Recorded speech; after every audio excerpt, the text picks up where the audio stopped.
Dia menghina ijazah SMA pembantunya. Dia tidak tahu, pria itulah yang diam-diam melukis jiwanya yang rapuh dan menyembuhkan lukanya. Absen dulu yuk. Tekan like, subscribe, dan komen, hadir, di bawah. Oke, kita masuk ke ceritanya. Istana itu dingin. Bukan dingin karena pendingin ruangan yang disetel di angka 18 derajat, melainkan dingin yang merambat dari marmer impor di lantai, menaiki dinding kelabu yang telanjang, dan mengendap di hati pemiliknya. Linda Angkawijaya duduk di ruang kerjanya yang menghadap taman yang terlalu sempurna, terlalu terawat, hingga tampak mati. Di layar laptop 5K-nya, sebuah proposal bisnis dari tim legalnya terbuka. Sebuah kesalahan pengetikan, satu huruf, di halaman 47. Ia menekan tombol intercom. Santi, masuk.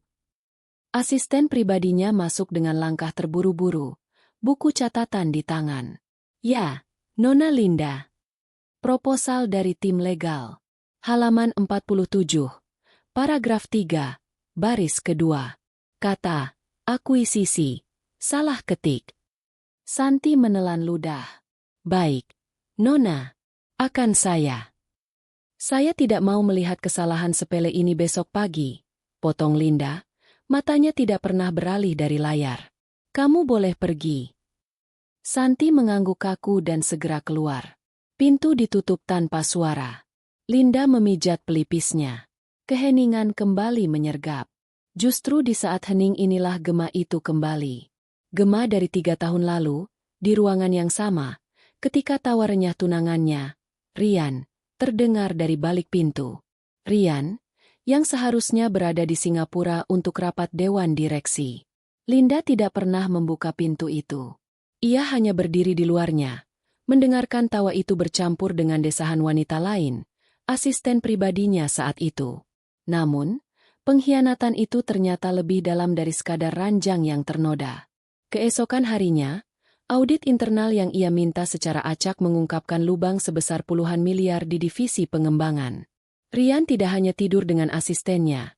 Dia telah menguras rekening perusahaan, menggunakan aset perusahaan sebagai jaminan untuk bisnis pribadinya, lalu menghilang. Sejak saat itu, Linda membangun bentengnya. Ia memecat semua orang yang ia curigai tahu, mengganti sistem, dan mengambil alih kendali penuh. Ia menjadi ratu es yang ditakuti di dunia korporat. Istana ini adalah bentengnya. Mewah, sepi, dan steril. Kepercayaan adalah kemewahan yang tidak lagi ia miliki. Dan cinta? Cinta adalah ilusi untuk orang bodoh. Pagi berikutnya, Linda menuruni tangga spiralnya yang megah. Di lobi utama, Bei Sumi, kepala pelayan yang telah bekerja puluhan tahun untuk keluarganya, berdiri kaku. Di sebelahnya berdiri seorang pemuda kurus namun tegap. Dia orangnya, Nona, kata Bei Sumi pelan. Linda bahkan tidak berhenti berjalan. Ia hanya melirik sekilas ke arah pemuda itu. Kemeja flanel yang agak pudar. Celana bahan hitam yang bersih namun jelas murah. Saya sudah lihat CV-nya. Suara Linda memantul di ruangan besar itu. Anto, lulusan SMA. Nada suaranya mengandung cemooh yang tak terselubung. Bei Sumi, pastikan dia tidak menyentuh porselen di ruang tengah. Fokus di taman dan area paviliun belakang. Saya tidak mau ada barang pecah. Anto, yang sedari tadi berdiri menunduk, mengangkat wajahnya sedikit. Selamat pagi, Nona Linda. Suaranya tenang. Tidak bergetar.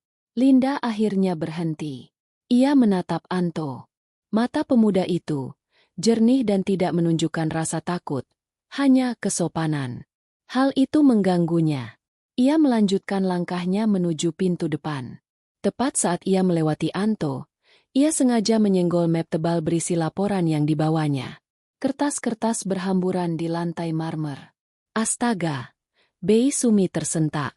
Anto, tanpa sepatah kata pun, segera berjongkok. Gerakannya sigap dan efisien. Dia tidak melihat isi dokumen, hanya mengumpulkannya dengan urutan yang benar, merapikannya dengan satu ketukan di lantai, lalu berdiri. Dia menyodorkan map itu kembali kepada Linda. Linda tidak mengambilnya. Dia menatap tangan Anto, Tangan yang kapalan namun bersih. Lancang, desis Linda. Siapa yang mengizinkanmu menyentuh barang saya? Anto sedikit terkejut, tapi dia tidak menarik tangannya. Maaf, Nona. Saya hanya mencoba membantu. Saya tidak butuh bantuanmu. Linda merebut map itu dengan kasar. Saya butuh kamu mengerjakan tugasmu. Mengerti? Mengerti, Nona. Linda berbalik dan berjalan pergi. Jubah sutranya berdesir di belakangnya. Di luar, sopirnya sudah membukakan pintu sedan mewah. Anto tetap berdiri di sana, menatap pintu yang tertutup. Bei Sumi menepuk pundaknya. Sabar ya, Le. Nona Linda sedang tidak mudah hari-harinya. Anto hanya mengangguk. Saya di sini untuk bekerja, Bei. Hari-hari pertama Anto bekerja adalah hari-hari dalam keheningan. Linda memperlakukannya seolah dia tidak ada. Dia adalah bayangan, perabot, bagian dari alat-alat kebun. Perintah selalu datang dari Bei Sumi, atau jika mendesak, dari suara Linda yang dingin dan tanpa emosi melalui interkom. Interkom 3. Taman Mawar terlihat kotor. Interkom 3. Ada tumpahan di paviliun. Bersihkan. Anto tidak pernah menjawab. Dia hanya mengerjakan. Linda mengamatinya dari kamera CCTV di ruang kerjanya. Pemuda itu bekerja dengan ketelitian yang aneh. Dia tidak hanya memangkas mawar, dia membersihkan rumput liar di akarnya, memberi pupuk, dan bahkan berbicara pelan pada kuntum-kuntum yang layu. Dia tidak hanya membersihkan tumpahan, dia merapikan seluruh paviliun, menyusun kembali buku-buku tua yang berdebu di rak yang sudah lama Linda lupakan. Suatu sore, hujan turun deras. Linda terjebak dalam telekonferensi yang alot dengan investor dari Hong Kong. Kepalanya berdenyut. Migrainnya kambuh. Dia selalu minum kopi hitam pekat saat seperti ini, meski dia tahu itu memperburuk asam lambungnya. Di tengah perdebatan sengit soal angka, pintu ruang kerjanya terbuka pelan. Anto masuk. Linda menekan tombol mute. Saya sedang rapat. Keluar. Bentaknya tanpa suara. Anto tidak terkejut. Dia hanya menunjuk ke nampan kecil di tangannya. Lalu ke sudut meja Linda yang jauh dari laptop. Dia meletakkan sebuah cangkir. Lalu segera mundur dan menutup pintu. Berani-beraninya, pikir Linda. 15 menit kemudian, rapat selesai. Linda menang. Tapi kepalanya terasa seperti mau pecah. Kopi hitamnya sudah dingin dan terasa seperti racun. Dia melirik cangkir yang dibawa Anto. Asap tipis masih mengepul. Aromanya jahe dan madu. Dia curiga. Tapi rasa sakit di kepalanya mengalahkan egonya. Dia menyeruput sedikit. Kehangatan instan menjalari tenggorokannya. Menenangkan lambungnya yang bergejolak. Itu bukan sekadar jahe. Ada sereh dan sedikit kayu manis. Rasanya menenangkan. Dia menghabiskannya dalam 5 tegukan. Keesokan harinya, dia tidak berkata apa-apa. Dia tidak berterima kasih. Dia bahkan tidak mengakui keberadaan cangkir itu. Tapi saat dia rapat maraton 3 hari kemudian, teh jahe itu muncul lagi di mejanya, tepat saat migrainnya mulai datang. Tanpa diminta. Dan lagi-lagi, Linda meminumnya sampai habis. Dinding ketidakpedulian itu mulai menunjukkan retakan mikroskopis, meski Linda menolak mengakuinya. Rutinitasnya mulai terganggu oleh kehadiran Anto yang tenang dan efisien. Hingga suatu malam, saat sedang meninjau portal berita bisnis, sebuah nama melompat dari layar tabletnya. Rian Darmawan sukses galang dana seri A untuk startup fintech barunya. Di foto itu, Rian tersenyum. Karismatik seperti biasa, merangkul wanita yang dulu adalah asisten Linda. Mereka tampak bahagia. Mereka tampak sukses. Tangan Linda bergetar. Tablet itu jatuh dari genggamannya. Layarnya retak di lantai marmer. Dia membangun kesuksesannya di atas kehancuranku. Napasnya menjadi dangkal. Kemarahan yang dingin dan familiar merayapinya. Dia butuh melampiaskannya. Dia butuh menghancurkan sesuatu. Dia berjalan keluar dari kamarnya. Jubah tidurnya terseret di lantai. Dia tidak tahu kemana tujuannya. sampai dia tiba di perpustakaan pribadinya, tempatnya berlindung. Anto ada di sana. Dia sedang di atas tangga kecil, mengelap buku-buku bersampul kulit di rak tertinggi. Apa yang kamu lakukan di sini? Suara Linda terdengar serak. Anto terkejut, hampir kehilangan keseimbangan. Nona? Saya sedang membersihkan, sesuai jadwal dari Beisumi. Jadwal? Linda tertawa kering. Kamu lihat buku ini? Dia menarik sebuah buku tebal secara acak, sebuah edisi pertama yang langka. Ini tidak sejajar. Bergeser 2 milimeter. Ini yang kamu sebut bekerja? Ceroboh. Kamu tidak becus. Anto turun dari tangga. Maaf, Nona. Akan saya rapikan. Rapikan. Linda membanting buku itu ke meja. Kamu pikir semua bisa dirapikan begitu saja? Kamu pikir hidup itu semudah menyusun buku? Kemarahannya pada Rian tumpah ruah, mencari sasaran termudah. Orang-orang seperti kalian tidak mengerti apa-apa. Teriaknya, suaranya menggema di ruangan yang penuh buku. Kalian datang, mengacau, lalu minta maaf seolah tidak terjadi apa-apa. Kalian tidak mengerti apa itu kehilangan. Apa itu pengkhianatan. Anto hanya berdiri diam, menerima setiap kata-kata tajam itu. Dia tidak membela diri. Dia melihat mata Linda yang berkaca-kaca, napasnya yang memburu. Dia melihat retakan di layar tablet yang tergeletak di depan pintu perpustakaan. Saya mengerti Anda sedang marah, Nona, katanya pelan. Kelembutan suaranya membuat Linda semakin murka. Kamu tidak mengerti apa-apa. Keluar. Pekiknya.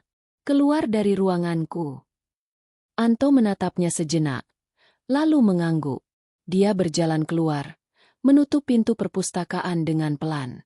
Linda merosot ke lantai, bersandar di rak buku, akhirnya membiarkan air mata yang sudah 3 tahun ditahannya menetes. Seminggu setelah insiden di perpustakaan, Linda harus mengadakan makan malam kecil. Bukan untuk bersenang-senang, tapi untuk bisnis. 3 klien penting yang menentukan nasib proyek terbesarnya tahun ini. Linda kembali mengenakan topengnya. Dia adalah Ratu Es yang anggun, melontarkan kalimat cerdas, menuang anggur mahal, dan tersenyum simpul di saat yang tepat. Salah satu klien, Pak Hendarso, seorang pria tambun dengan jam tangan yang harganya mungkin melebihi gaji Anto seumur hidup, menjadi terlalu ramah. Tangannya, tidak sengaja, menyentuh punggung Linda saat mereka berjalan ke meja makan. Seorang wanita cantik dan sukses seperti Anda tidak seharusnya mengurus bisnis sendirian, Linda, katanya. Matanya menatap Linda dengan cara yang membuatnya mual. Anda butuh pria kuat untuk melindungi aset Anda. Linda tersenyum dingin. Aset saya sangat terlindungi, Pak Hendarso. Sistem keamanannya canggih. Pesta itu terasa seperti selamanya. Pukul 11 malam, para tamu akhirnya pamit. Linda mengunci pintu, melepaskan sepatu hak tingginya, dan memijat kakinya yang sakit. Dia muak. Semua pria sama saja, pikirnya. Mereka hanya ingin mengambil. Dia berjalan ke ruang makan untuk mengambil segelas air. Anto ada di sana, sedang membersihkan sisa-sisa pesta. Dia adalah satu-satunya staf pria yang bekerja di dalam rumah utama malam itu. Rasa jijiknya pada Pak Hendarso belum hilang. Dan kini, di hadapannya, berdiri seorang pria lain. Kamu lihat itu tadi? Tanya Linda tiba-tiba. Anto, yang sedang mengumpulkan piring-piring kotor, mendongak. Maaf, Nona. Pria-pria itu menjijikan. Linda berjalan mendekat. Lingkaran hitam di bawah matanya terlihat jelas. Tapi setidaknya, katanya, suaranya pelan dan berbahaya. Mereka punya kelas, punya pendidikan, punya sesuatu untuk ditawarkan. Dia berhenti tepat di depan Anto. Kamu, apa yang kamu punya? Ijazah SMA. Anto terdiam. Kamu di sini, Linda melanjutkan. Suaranya meneteskan racun. Memunguti sampah orang kaya. Menyaksikan kami bicara tentang hal-hal yang tidak akan pernah kamu pahami. Dia mencondongkan tubuhnya. Pasti keluargamu bangga sekali. Punya anak yang... Dia melambaikan tangannya ke tumpukan piring kotor, yang hanya bisa jadi pembantu. Hening. Anto meletakkan nampan berisi gelas kristal itu ke meja. Sangat pelan, sangat hati-hati. Lalu dia berbalik, menghadap Linda sepenuhnya. Untuk pertama kalinya, pemuda itu tidak menunduk. Matanya menatap lurus ke mata Linda. Tangan Anto terkepal di sisinya. Suaranya rendah, tapi tidak bergetar. Nona Linda. Linda sedikit terkejut oleh nada suara itu. Anda boleh menghina saya, kata Anto. Anda boleh bilang saya bodoh, tidak berpendidikan, atau miskin. Saya terima.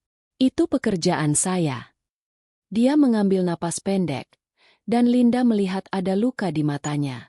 Tapi, suaranya sedikit bergetar, hanya sekali.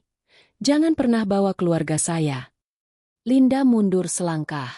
Keluarga saya bangga saya bekerja jujur. Nona, lanjut Anto, suaranya kembali teguh.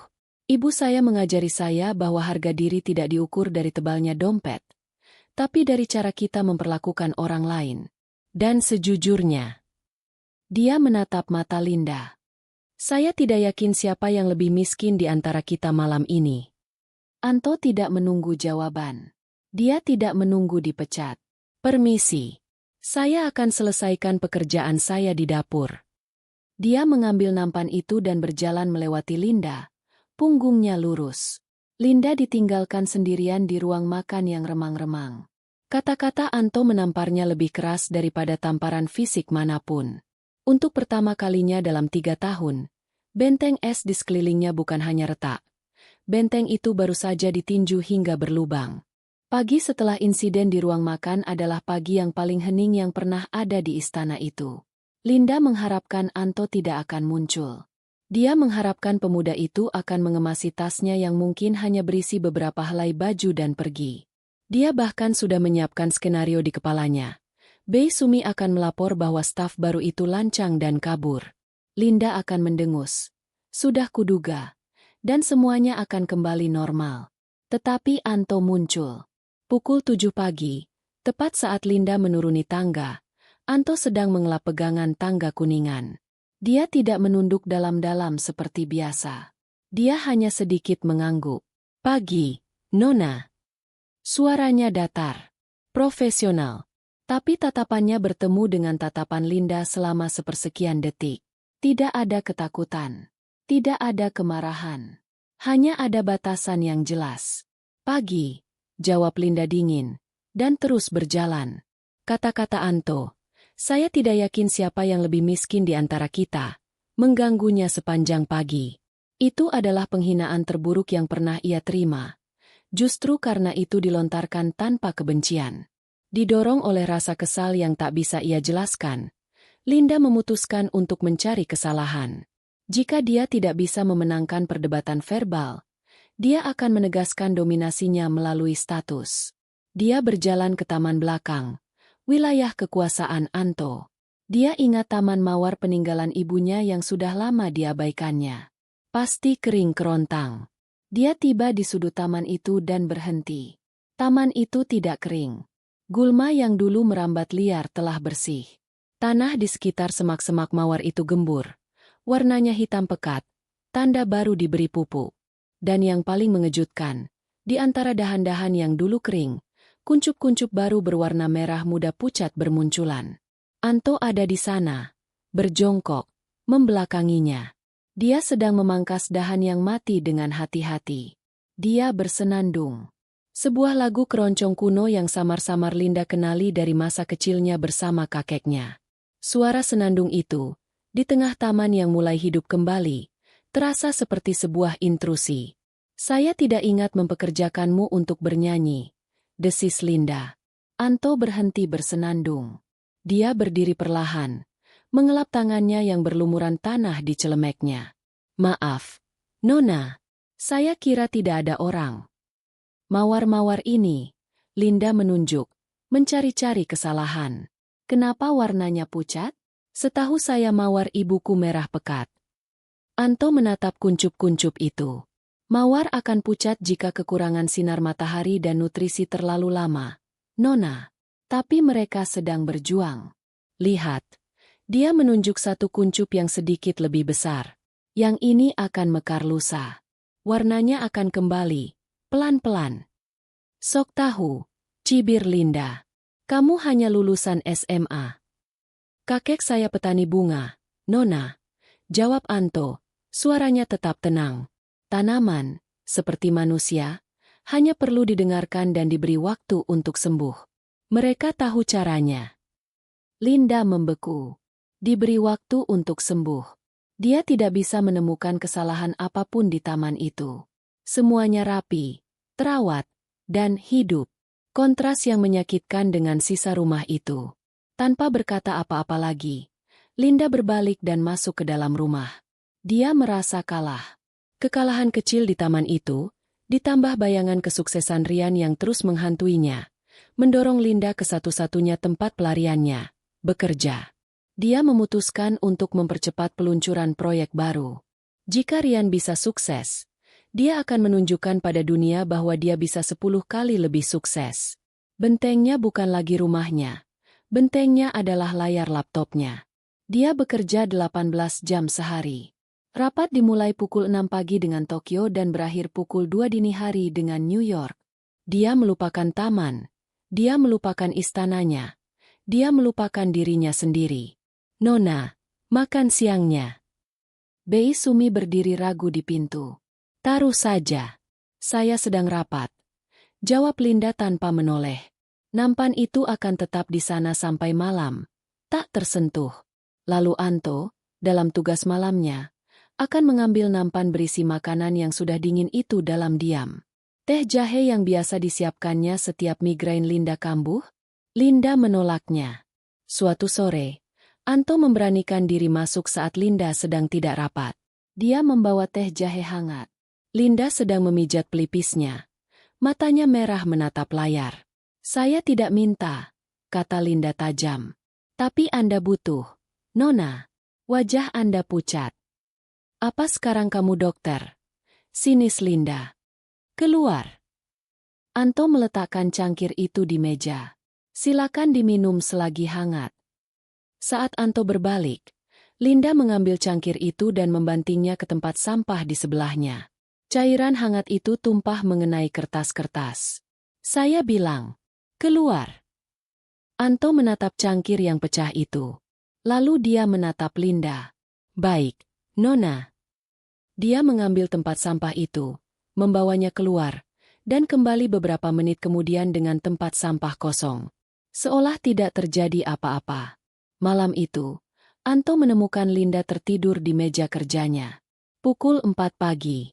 Laptopnya masih menyala, menampilkan grafik yang rumit. Napasnya pendek-pendek. Anto mengambil selimut kasmir dari sofa di sudut ruangan. Dia ragu-ragu. Dia ingat bentakan Linda tentang menyentuh barangnya. Dia ingat cangkir teh yang dibanting. Dia tidak menyelimuti Linda. Dia hanya meletakkan selimut itu dengan rapi di punggung kursi kerja Linda. Dia lalu meletakkan segelas air putih segar dan sepiring kecil biskuit gandum di samping laptopnya, menggantikan cangkir-cangkir kopi kosong yang berjejer. Ketika Linda terbangun 1 jam kemudian, lehernya kaku dan kepalanya berdenyut hebat. Dia melihat selimut di kursinya. Pasti Bei Sumi, pikirnya. Dia melihat air dan biskuit. Dia terlalu lelah untuk marah. Dia meminum air itu dalam satu tegukan, mengabaikan biskuit, dan langsung mandi air dingin untuk memulai rapatnya pukul 6 pagi. Titik puncaknya tiba pada hari Kamis. Hari itu adalah presentasi final untuk Dewan Direksi mengenai proyek percepatan yang digagasnya. Ini adalah pertaruhan besar. Jika berhasil, perusahaannya akan mendominasi pasar regional. Linda berdiri di ruang rapat utamanya, sendirian, menghadap layar raksasa yang menampilkan wajah-wajah serius para anggota dewan. Dia sudah tidak tidur selama 48 jam, hanya ditopang oleh kafein dan obat penghilang rasa sakit dosis tinggi. Dan dengan demikian, katanya, suaranya sedikit serak, proyeksi laba bersih kita di kuartal keempat akan melampaui ekspektasi sebesar-sebesar. Ruangan itu tiba-tiba berputar. Wajah-wajah di layar mulai kabur. Angka-angka di slide presentasinya menari-nari. Rasa dingin menjalari tubuhnya. Dimulai dari ujung jari. "Nona Linda, Anda baik-baik saja?" Sebuah suara terdengar dari speaker.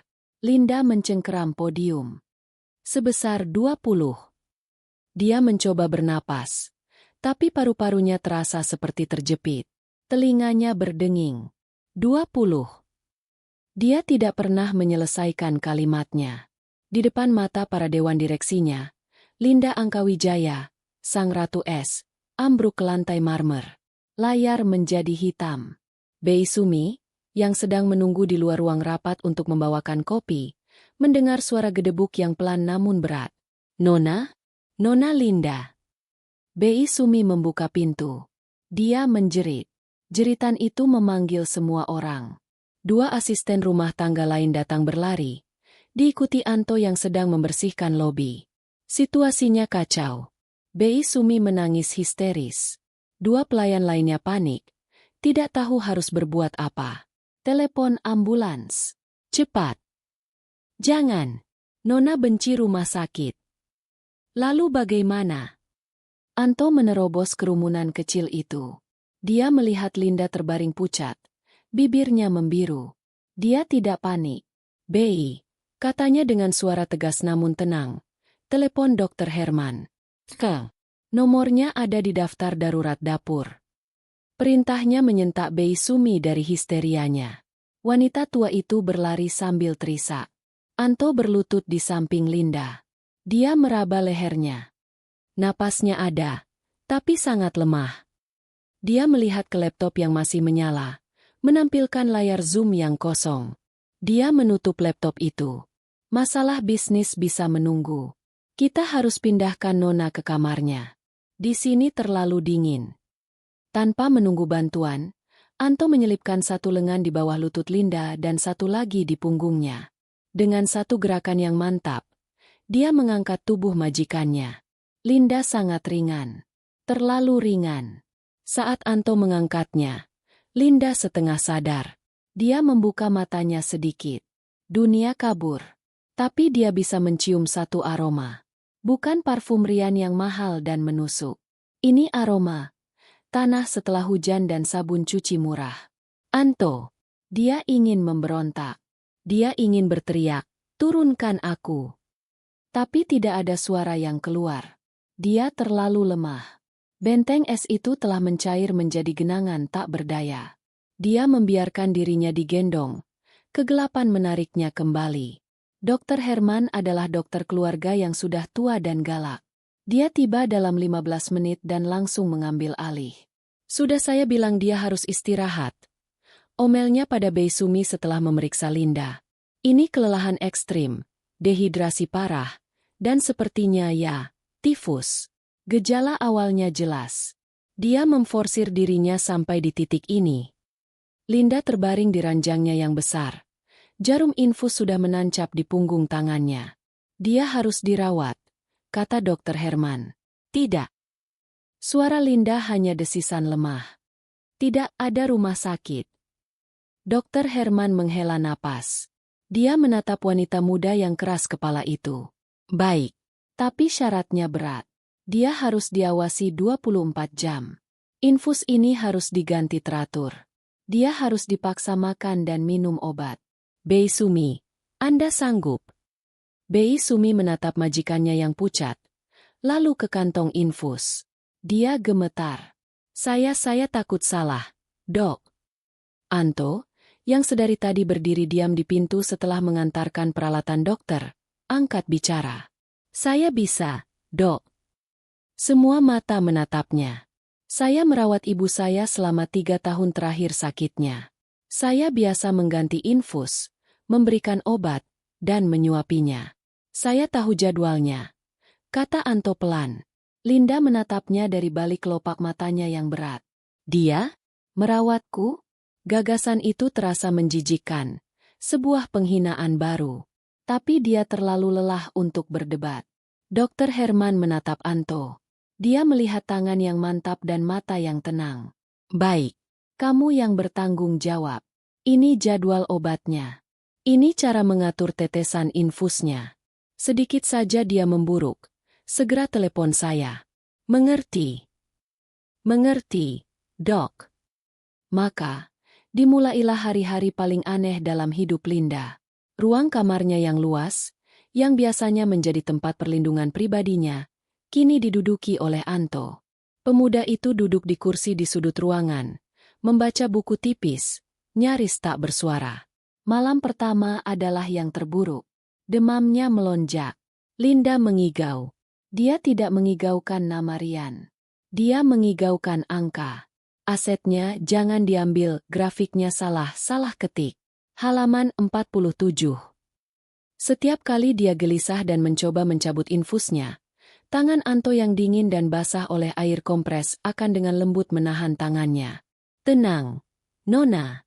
Hanya demam, bisiknya. Pada hari kedua, dia harus makan. Anto masuk membawa nampan berisi semangkuk kecil bubur polos. Saya tidak mau, kata Linda. Suaranya serak. Anda harus. Nona, kata dokter. Obatnya tidak bisa diminum dengan perut kosong. Aku tidak peduli. Linda membuang muka. Anto tidak membujuk. Dia hanya duduk di tepi ranjang. Saya akan tunggu. 15 menit berlalu dalam keheningan. Perut Linda yang kosong terasa perih. Anto tetap duduk, memegang mangkuk bubur yang mulai mendingin. Kesabarannya membuat Linda marah. Baik, desisnya. Cepat. Dia membuka mulutnya. Anto menyuapinya. Perlahan. 1 sendok. 2 sendok. Linda merasakan sesuatu yang aneh. Bukan rasa bubur yang hambar, tapi tindakan itu sendiri. Disuapi. Dia adalah seorang CEO. Dia memimpin ribuan orang. Dan sekarang dia disuapi oleh pembantunya yang lulusan SMA. Dia menelan. Bubur itu hangat. Dan untuk pertama kalinya, itu tidak terasa seperti racun. Anto tidak mengatakan apa-apa. Dia tidak tersenyum. Dia tidak menunjukkan kemenangan. Dia hanya melakukan tugasnya. Merawat orang sakit. Pada malam ketiga, demamnya mulai turun. Tubuhnya tidak lagi berperang melawan infeksi. Tapi pikirannya tidak. Saat racun fisik mulai keluar, racun psikologis mengambil alih. Linda tertidur lelap. Tapi dia bermimpi. Dia berada di ruang kerjanya. Rian ada di sana, tersenyum sinis. Kamu bodoh, Linda. Selalu bodoh. Lalu dia melihat Pak Hendarso, kliennya. Asetmu tidak aman, cantik. Lalu dia melihat ayahnya, menggelengkan kepala. Kamu mengecewakan. Dinding ruangan mulai bergerak, mendekat, menghimpitnya. Dia tidak bisa bernapas. Dia melihat ke pintu, mencari jalan keluar. Anto berdiri di sana, tapi dia tidak menolong. Dia hanya menatap Linda dengan mata penuh kasihan. Tidak, aku tidak butuh belas kasihanmu. Linda terbangun dengan jeritan yang merobek keheningan malam. Jangan. Dia duduk tegak, terengah-engah.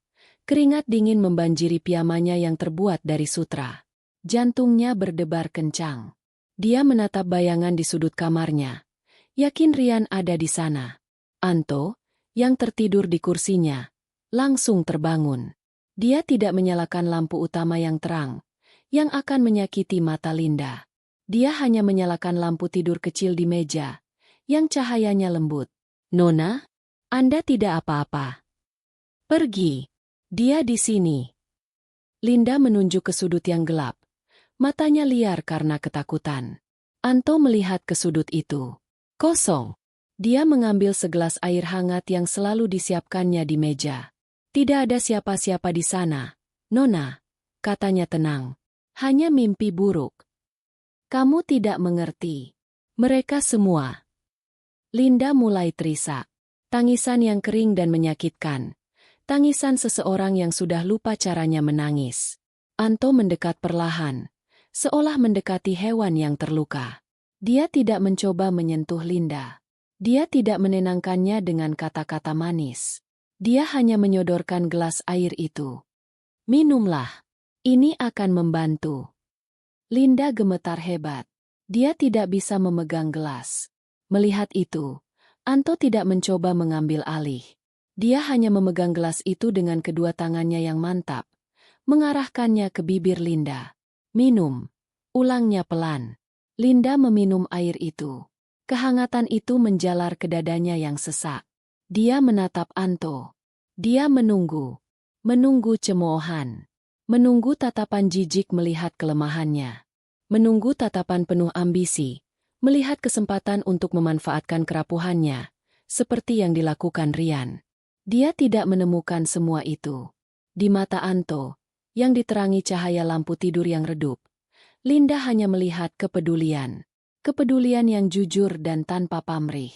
Bukan kepedulian pada Nona Linda Angkawijaya Sang Ratu Es, tapi pada Linda, wanita yang sedang hancur dan ketakutan di tengah malam. Ibu saya pernah bilang, kata Anto pelan, menarik gelas itu kembali. Jika mimpi buruk datang, itu tandanya racun di hati sedang dipaksa keluar. Itu menyakitkan, tapi itu proses penyembuhan. Racun di hati sedang keluar. Linda tidak menjawab. Dia hanya berbaring kembali, perlahan. Gemetarnya mulai reda. Anto kembali ke kursinya di sudut ruangan. Saya di sini. Tidak ada yang akan menyakiti Anda. Tidurlah. Linda memejamkan mata. Dia masih tidak mempercayai pria itu.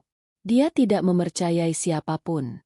Tapi untuk pertama kalinya dalam 3 tahun, dia tidak merasa sendirian di benteng esnya.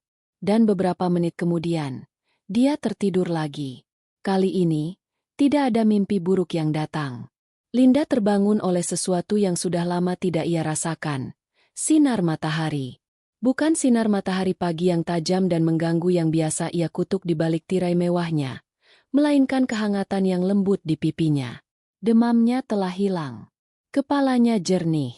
Untuk pertama kalinya setelah sekian lama, tubuhnya tidak terasa seperti baju zirah yang berat. Dia sendirian. Ruangan itu rapi. Sisa botol infus, kapas bernoda darah, dan mangkuk bubur telah lenyap. Kamarnya kembali steril, tapi keheningannya terasa berbeda. Tidak lagi menindas, tapi damai. Dia bangkit perlahan. Kakinya masih sedikit goyah. Dia berjalan ke kamar mandi, menatap cermin. Wajahnya pucat, lingkaran hitam di bawah matanya masih kentara. Tapi matanya terlihat hidup. Tidak lagi tersembunyi di balik kabut kemarahan atau kelelahan. Selesai membersihkan diri, ia mengenakan jubah sutra yang nyaman dan keluar dari kamar. Rumah itu sepi, tapi dalam cara yang normal. Dia mendengar suara mesin pemotong rumput dari kejauhan. Dia berjalan ke jendela besar di koridor yang menghadap ke taman belakang. Di sanalah dia melihat Anto. Anto tidak sedang memotong rumput. Dia sedang duduk di bawah pohon flamboyan, bersandar di batangnya. Dia tidak mengenakan seragam pelayannya. Hanya kaos abu-abu sederhana dan celana kargo. Di pangkuannya ada sebuah buku sketsa kecil. Dia tampak tenggelam. Pensil di tangannya bergerak cepat di atas kertas. Linda memperhatikannya. Ini adalah pertama kalinya dia melihat Anto tidak dalam konteks melayaninya. Dia bukan sedang membersihkan, bukan sedang membawa nampan, bukan sedang merawatnya. Dia hanya ada. Seorang pemuda yang sedang menggambar di bawah pohon. Anto pasti merasakan tatapannya. Dia mendongak. Matanya menyipit karena silaunya matahari pagi, lalu terfokus pada Linda di jendela lantai 2. Jantung Linda berdebar sedikit. Dia mengharapkan Anto segera berdiri, membungkuk hormat, atau lari melanjutkan pekerjaan. Anto tidak melakukan semua itu. Dia hanya menatap balik. Ada sedikit keterkejutan di matanya. Mungkin melihat Linda sudah bisa berdiri. Lalu, dia mengangguk. Satu anggukan singkat. Bukan anggukan seorang bawahan kepada atasan, tapi anggukan pengakuan. Saya melihat Anda. Anda baik-baik saja. Linda merasa pipinya memanas. Dia tidak tahu harus bereaksi bagaimana. Jadi, dia melakukan apa yang selalu dia lakukan saat bingung. Dia berbalik, menjauh dari jendela, dan kembali ke kamarnya. Tapi citra Anto yang duduk tenang dengan buku sketsanya, berkerudung cahaya pagi, tidak mau hilang dari benaknya. Hari-hari pemulihan berikutnya terasa lambat. Dokter Herman melarangnya menyentuh pekerjaan setidaknya selama seminggu. Perintah itu membuat Linda gila. Dia terbiasa mengisi setiap detik waktunya dengan kesibukan untuk membentengi pikirannya. Sekarang, tanpa rapat dan laporan, keheningan memberinya terlalu banyak ruang untuk berpikir. Dia mulai berjalan-jalan di rumahnya sendiri, seperti turis di museum yang dingin. Dia menyentuh porselen yang dulu Anto dilarang sentuh. Dia menelusuri rak-rak buku di perpustakaan tempat dia membentak Anto. Dia menyadari betapa dia membenci rumahnya sendiri. Suatu sore, dia berjalan tanpa tujuan ke taman belakang. Taman mawar ibunya kini bermekaran penuh. Kuncup-kuncup merah muda pucat yang Anto tunjukkan padanya kini telah mekar, dan warnanya memang benar, berangsur-angsur kembali menjadi merah pekat yang kaya. Dia benar. Rasa ingin tahu yang tidak biasa menuntunnya lebih jauh. Di ujung properti, tersembunyi di balik rimbunnya pohon bougainville, terdapat sebuah paviliun tua. Dulu itu adalah rumah kaca, lalu menjadi gudang alat kebun, dan sekarang, dia tahu dari Bei Sumi, dijadikan tempat istirahat dan penyimpanan barang-barang Anto. Dia tidak pernah ke sana. Itu adalah wilayah staf. Wilayah mereka. Tapi hari ini, dia melanggar aturannya sendiri. Pintunya sedikit terbuka. Dia mendorongnya pelan. Udara di dalam terasa berbeda dari rumah utamanya yang ber-AC. Di sini hangat, beraroma tanah lembab, pupuk organik, dan sesuatu yang lain. Sesuatu yang tajam dan harum. Seperti cat. Ruangan itu terbagi dua. Satu sisi dipenuhi dengan alat-alat kebun yang tertata rapi. Cangkul digantung, karung pupuk ditumpuk, gunting pangkas dibersihkan. Sisi lainnya adalah sebuah studio mini. Beberapa kanvas kecil disandarkan ke dinding. Lukisan mawar ibunya ditangkap dalam cahaya pagi. Lukisan kolam ikan koi di lobi. Lukisan Bei Sumi yang sedang tertidur di kursi dapur. Semuanya dilukis dengan detail dan kelembutan yang mengejutkan. Dan di tengah ruangan, berdiri sebuah kuda-kuda, Easel. Di atasnya, sebuah kanvas besar, ditutup dengan kain terpal putih yang kotor oleh bercak cat. Linda merasakan dorongan yang sama seperti saat dia membuka pintu ruang kerja Rian 3 tahun lalu. Sebuah firasat bahwa apa yang ada di baliknya akan mengubah segalanya. Tangannya gemetar. Sebagian dirinya berteriak bahwa ini adalah pelanggaran privasi yang parah. Ini adalah ruang pribadi Anto. Dia tidak punya hak. Tapi bagian dirinya yang lain, bagian yang terbangun oleh mimpi buruk dan disembuhkan oleh bubur hambar, harus tahu. Dia menarik napas. Jarinya yang lentik memegang ujung kain terpal itu. Dengan satu gerakan cepat, dia menariknya. Kain itu jatuh ke lantai tanpa suara. Linda membeku. Napasnya tercekat di tenggorokan. Itu adalah dirinya. Kanvas itu menangkap sosoknya. Duduk di bangku batu di Taman Mawar. Posisinya sama persis dengan saat dia menghina Anto tentang mawar ibunya di bab 6. Tapi lukisan itu bukan Nona Linda Angkawijaya. Bukan Ratu S. Pelukisnya tidak menangkap kemarahan atau kesombongannya. Dia menangkap apa yang ada di baliknya. Di lukisan itu, Linda mengenakan blus kerja sutra yang mahal, tapi bahunya sedikit merosot, seolah menahan beban yang tak terlihat. Tangannya terkepal di pangkuannya. Kuku-kukunya memutih. Daguangnya terangkat menantang. Tapi matanya. Ya Tuhan, matanya. Anto telah melukis matanya dengan detail yang menyakitkan. Mata itu tidak menatap tajam. Mata itu menatap kosong. Di dalamnya ada kelelahan yang luar biasa, kesepian yang akut, dan kerapuhan yang begitu dalam hingga Linda merasa seperti ditelanjangi. Cahaya pagi dalam lukisan itu menerpa wajahnya, tetapi mata itu tetap berada dalam bayangan. Dia telah menghabiskan jutaan rupiah untuk fotografer profesional yang membuatnya tampak kuat, glamor, dan tak tersentuh. Tapi Anto, dengan kanvas bekas dan cat murah, telah melukis jiwanya. Bukan. Bisiknya, tangannya terangkat untuk menyentuh cat minyak yang sudah kering. Ini bukan aku. Tapi itu adalah kebohongan. Itulah dirinya. Dirinya yang asli, yang ia sembunyikan bahkan dari dirinya sendiri. Dirinya yang ia lihat di cermin sesaat sebelum pingsan. Dirinya yang menjerit saat mimpi buruk. Dia mendengar suara langkah kaki di kerikil di luar paviliun, diikuti oleh suara seseorang yang bersenandung. Lagu keroncong kuno yang sama. Jantungnya serasa berhenti berdetak. Pintu berderit terbuka. Anto masuk, membawa nampan berisi piring dan segelas es teh. Itu jelas makan siangnya. Dia berhenti mendadak. Matanya melebar ngeri. Dia tidak melihat Linda dulu. Dia melihat kanvasnya yang terbuka. Lalu matanya beralih ke Linda. Nampan itu jatuh dari tangannya. Piring pecah, es teh tumpah membasahi lantai tanah. "Nona!" Suara Anto tercekat. Dia panik. "Nona Linda, maafkan saya. Saya tidak bermaksud. Ini lancang. Saya akan menghancurkannya." Dia melangkah maju. Tangannya terulur untuk mengambil kanvas itu dari kuda-kudanya. Mungkin untuk merobeknya. "Berhenti." Suara Linda pelan, tapi mematikan. Penuh otoritas.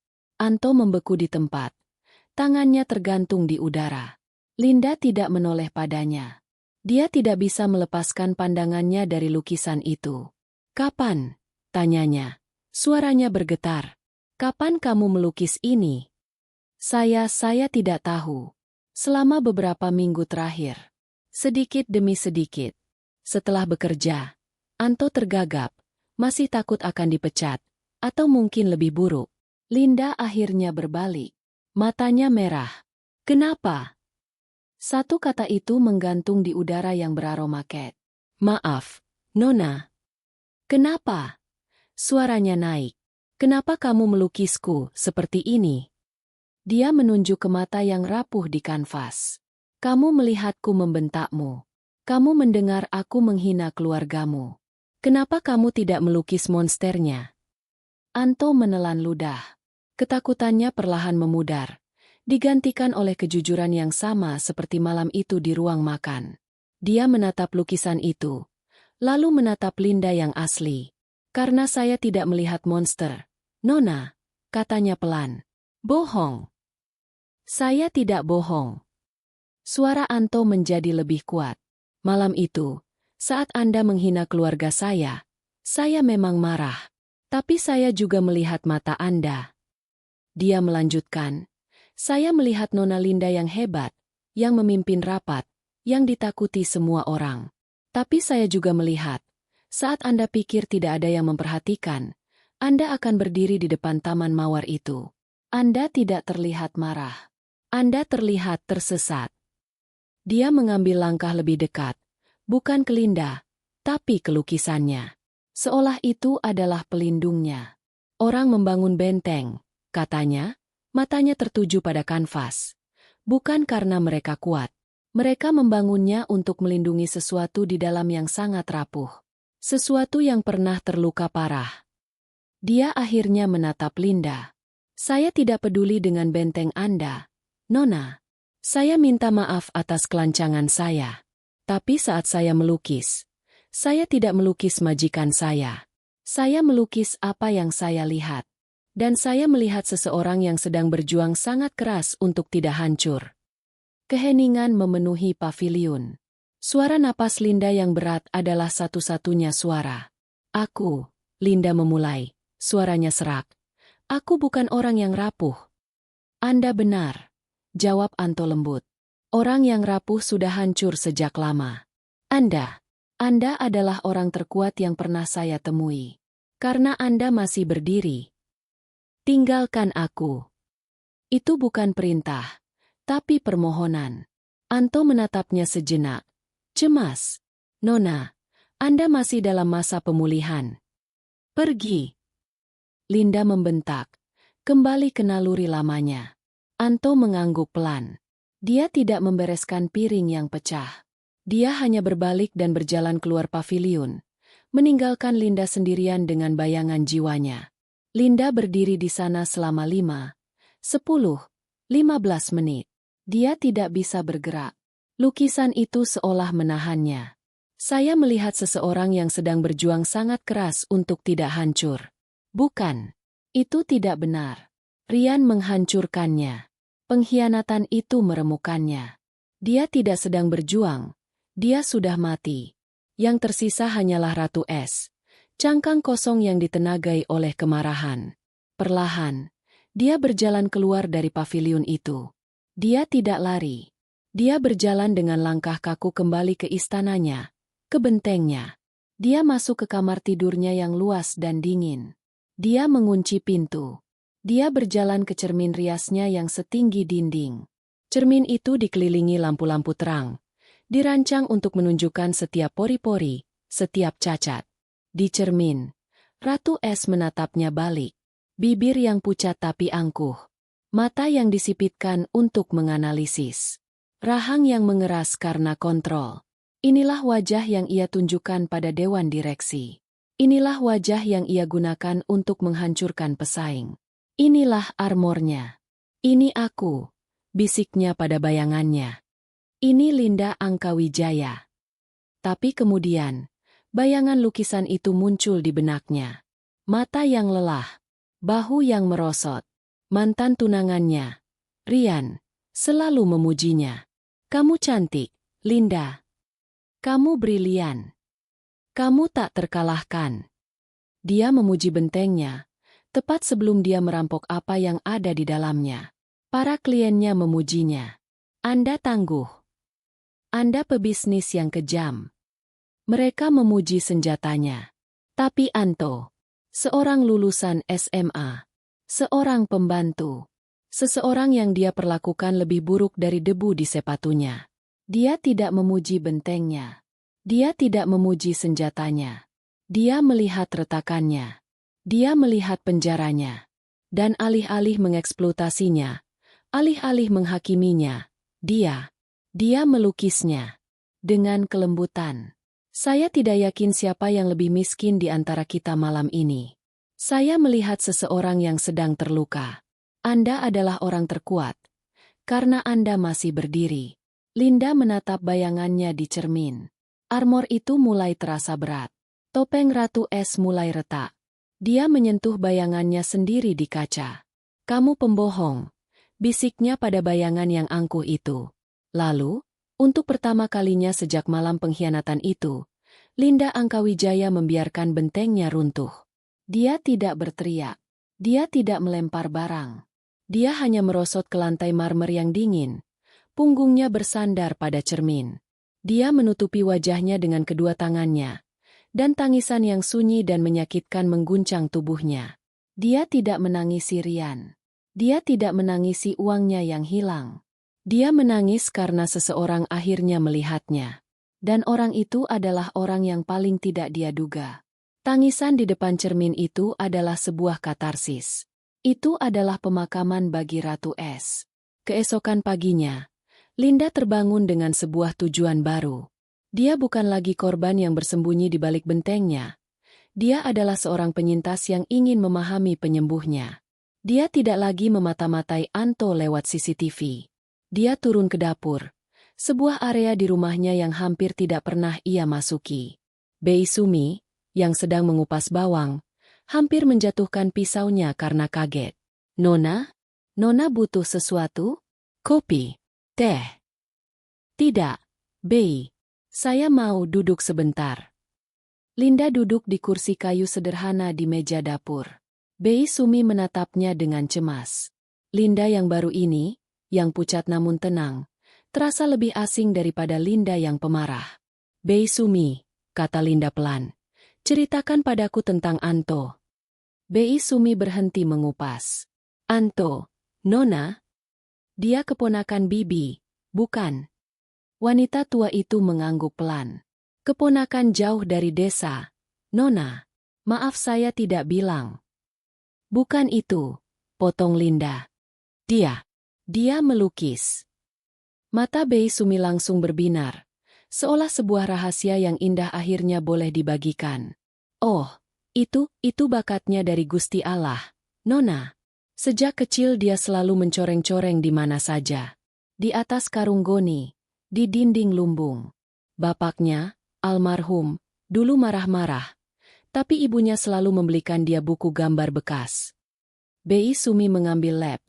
Tangannya sedikit gemetar. Seharusnya dia kuliah. Nona. Dia dapat undangan dari IKJ, Institut Kesenian Jakarta. Tanpa tes. Tapi apa? Tanya Linda. Tapi ibunya sakit keras. Kanker. Uang tabungan untuk dia kuliah habis dipakai berobat. Beasiswa yang ditawarkan kampus tidak bisa dipakai untuk biaya hidup ibunya. Jadi dia tolak beasiswa itu. Nona. Dia bilang, gelar sarjana tidak ada artinya kalau ibu tidak ada. Linda memejamkan matanya. Dia merawat ibunya sampai akhir. Lanjut Bei Sumi. Suaranya kini serak. 3 tahun dia tidak memegang kuas. Setelah ibunya berpulang dia datang ke Jakarta. Dia bilang ke saya, Bibi, Anto mau kerja apa saja. Mau jadi kuli, mau jadi tukang sapu. Anto harus sekolahkan adik-adik. Mimpi Anto bisa menunggu. Linda membuka matanya. Malam itu di ruang makan, dia telah menghina seorang pria yang mengorbankan mimpinya untuk keluarganya. Dia, Linda Angkawijaya, yang mewarisi segalanya, telah menghina seseorang yang harga dirinya dibangun di atas pengorbanan yang tulus.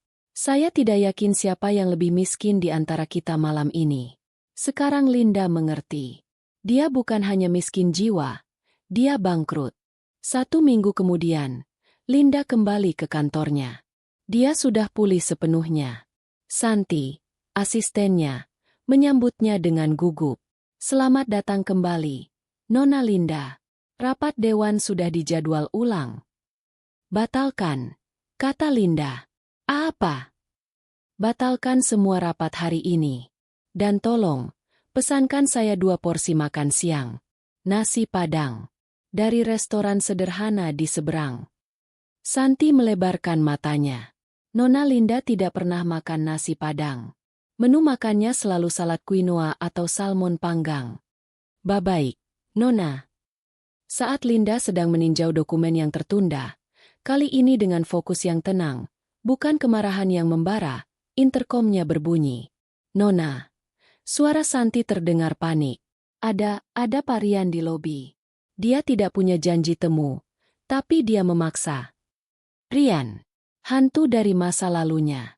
Linda yang lama akan gemetar, mengunci pintu, atau memanggil keamanan dengan suara bergetar. Linda yang baru menarik napas. Biarkan dia masuk. Pintu kantornya terbuka. Rian Darmawan berdiri di sana. Masih karismatik. Masih mengenakan setelan mahal yang sama. Dia membawa buket bunga lili. Linda, sayang, katanya. Suaranya dibuat selembut mungkin. Aku dengar kamu sakit. Aku sangat khawatir. Dia melangkah masuk, mencoba meraih tangan Linda. Linda tidak bergerak. Dia tidak mundur. Dia hanya menatap Rian. Dia memindai pria itu, bukan sebagai mantan kekasih, tapi sebagai neraca rugi laba. Dan untuk pertama kalinya, dia melihatnya apa adanya. Seorang pria lemah yang menutupi ketidakmampuannya dengan pesona palsu. Aku tidak di sini, kata Rian, merasakan dinginnya ruangan. Wanita itu, semua itu, sebuah kesalahan besar. Aku kacau. Linda, aku merindukanmu. Linda tersenyum. Senyum yang kecil, tulus, dan penuh belas kasihan. Kamu tidak merindukanku, Rian, katanya tenang. Kamu merindukan uangku. Kamu merindukan koneksi ayahku. Dan kamu merindukan seseorang yang bisa kamu manipulasi. Wajah Rian mengeras. Jaga bicaramu. Linda, aku datang dengan niat baik. Niat baikmu adalah racun, kata Linda. Kini dia berdiri. Dia berjalan, bukan menjauh, tapi melewatinya, menuju jendela. Aku dulu berpikir pengkhianatanmu adalah akhir dari duniaku. Aku membangun seluruh hidupku di atas kemarahan padamu. Dia berbalik menghadap Rian. Tapi ternyata, kamu tidak cukup penting untuk jadi pondasi hidupku. Kamu hanya gangguan. Dia menekan interkom. Santi, tolong panggil keamanan. Linda. Rian panik. Kamu tidak bisa melakukan ini. Oh, aku bisa. Linda menatapnya dengan mata jernih yang sama seperti yang dilihatnya di lukisan Anto. Kamu pernah mengambil banyak hal dariku, Rian. Tapi kamu tidak bisa mengambil kekuatanku lagi. Karena kekuatanku tidak lagi datang dari kemarahan padamu. Petugas keamanan datang. Rian digiring keluar, berteriak-teriak tentang saham dan perjanjian. Linda hanya menatapnya pergi. Saat pintu tertutup, dia menghela napas. Bukan napas lega, tapi napas seseorang yang baru saja menyelesaikan tugas yang tertunda. Dia sudah sembuh. Hantu itu telah diusir. Bukan oleh waktu, tapi oleh seorang pelukis lulusan SMA. Malam itu, Linda pulang ke rumah. Dia tidak langsung masuk ke ruang kerjanya. Dia berjalan ke dapur, mengambil 2 cangkir porselen terbaiknya, dan membuat 2 coklat panas.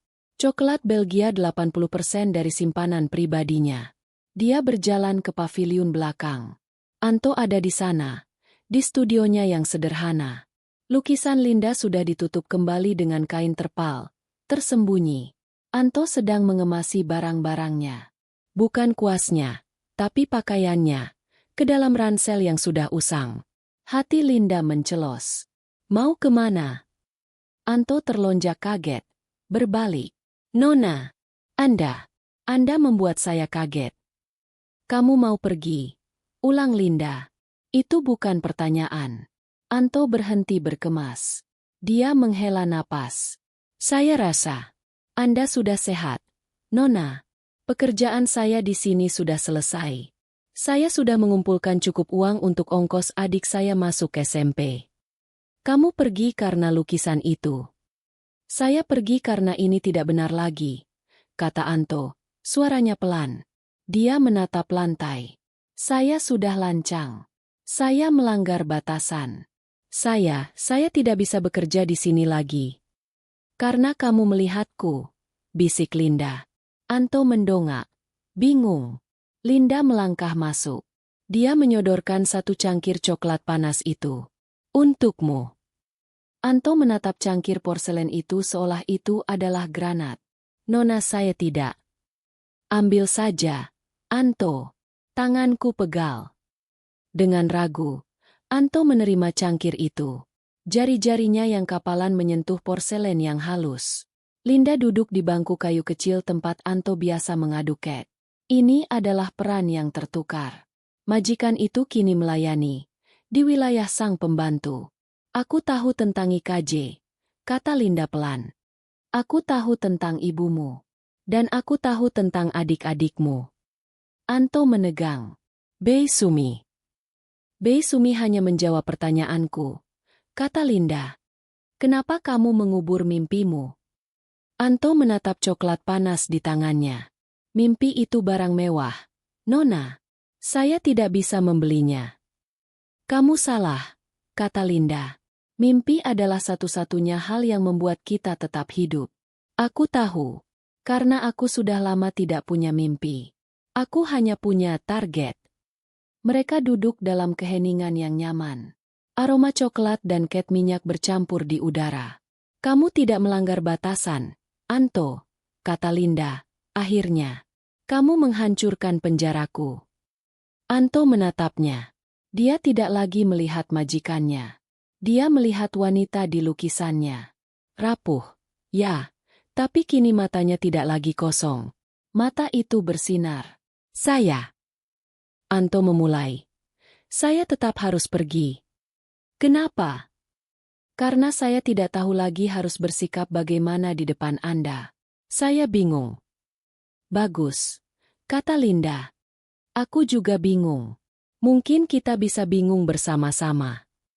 Linda berdiri. Aku memindahkan lukisanmu. Alarm terlihat di wajah Anto. Nona buang?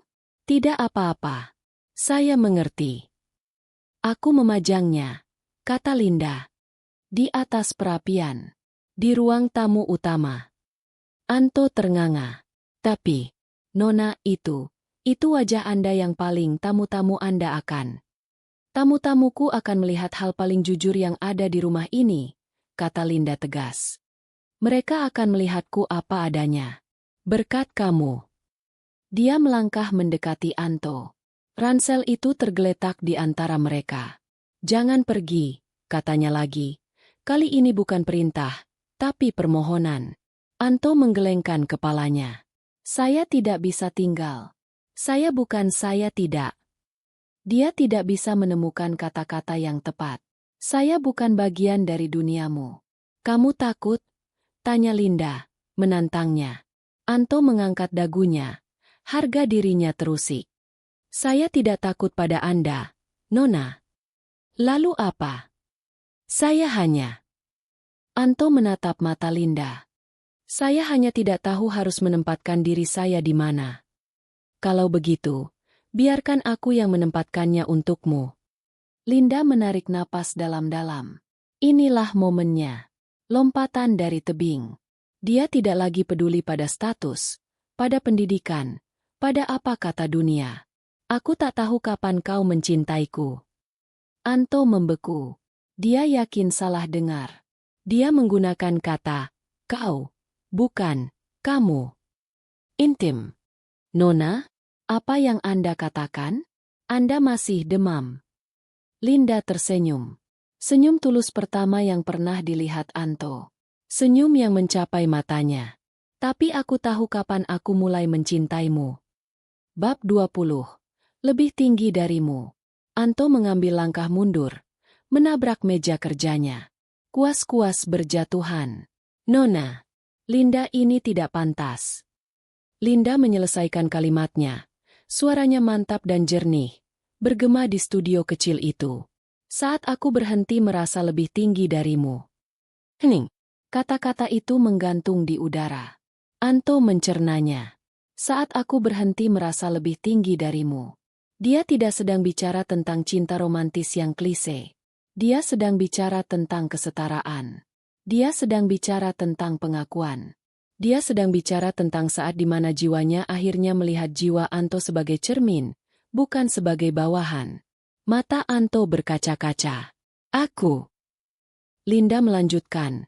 Suaranya sedikit bergetar karena emosi. "Aku sudah lama mati, Anto. Aku membangun istana es ini dan menobatkan diriku sebagai ratunya. Aku menghina semua orang agar mereka tidak melihat betapa hancurnya aku. Termasuk kamu. Kamu merawatku saat aku sakit. Kamu sabar saat aku menghinamu. Kamu melihatku. Bukan sebagai majikan, bukan sebagai ratu es. Kamu melihatku sebagai manusia yang terluka." Dia menendang pelan ransel Anto. "Jadi, kamu tidak boleh pergi.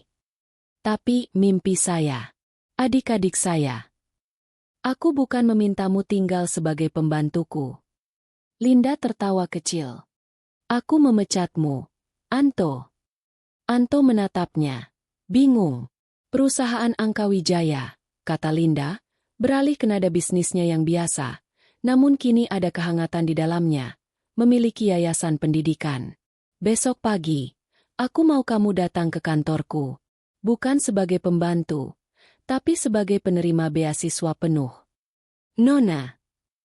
"Ini bukan amal," potong Linda cepat, melihat harga diri Anto kembali naik. "Ini investasi. Aku sudah melihat karyamu. Kamu berbakat. Aku akan membiayai sekolahmu di IKJ. Dan aku akan membiayai sekolah adik-adikmu sampai mereka lulus universitas." Anto terduduk di bangku. Dia tidak bisa berkata-kata. "Apa bayarannya?" bisiknya. Masih tidak percaya. "1 lukisan diriku setiap tahun," jawab Linda. "Lukisan yang jujur. Sebagai pengingat," dia tersenyum, "agar aku tidak lupa caranya menjadi manusia." Dia mengulurkan tangannya. Bukan tangan yang biasa menerima nampan. Tangan itu terbuka, telapaknya menghadap ke atas. "Kita sepakat, Pak Pelukis." Anto menatap tangan itu. Tangan yang dulu ia bersihkan bekas teh jahenya. Tangan yang ia kompres saat demam. Perlahan, dia menjabat tangan itu. Tangannya yang kapalan dan berbau ket bertemu dengan tangan Linda yang halus. Sebuah jabat tangan yang setara. "Sepakat," kata Anto. Suaranya mantap. "Linda." 1 tahun kemudian. Galeri Nasional ramai. Sebuah pameran tunggal pelukis pendatang baru dibuka. Judulnya, Benteng dan Taman. Di tengah ruangan, tergantung sebuah lukisan besar. Lukisan seorang wanita di taman mawar. Matanya menatap kosong, rapuh, namun berharga.